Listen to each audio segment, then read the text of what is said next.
Les partenaires sociaux notent un changement chez Macron mais restent sur leur garde. Les partenaires sociaux ont noté mardi un changement de ton de la part d'Emmanuel Macron, qui a manifesté le souhait de plus de « dialogue » à l'avenir, mais restent néanmoins sur leur garde, au sortir de 3 heures d'entrevue à l'Élysée. Le président de la République a convenu que l'année dernière avait été à son rythme à lui et sans écouter beaucoup, a indiqué Philippe Martinez, numéro 1 de la CGT.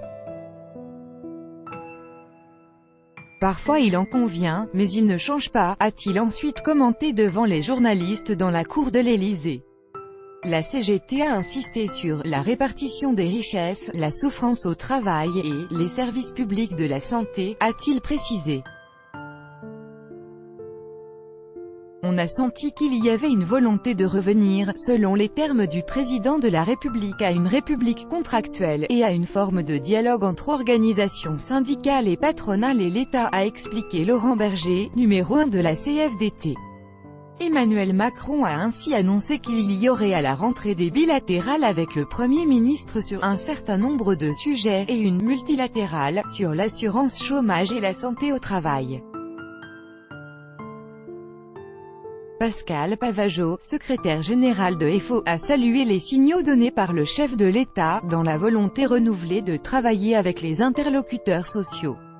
Sur la réouverture des négociations sur l'assurance chômage, il s'est toutefois dit « extrêmement prudent, j'attends la feuille de route de septembre ».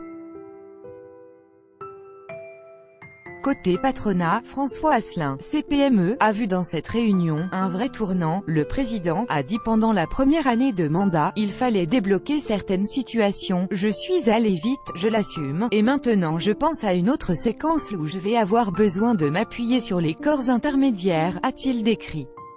Le tout nouveau patron du MEDEF, Geoffroy Roux de Bézieux, s'est contenté d'indiquer à sa sortie de la rencontre qu'il avait souligné les difficultés de recrutement des entreprises et les mutations technologiques.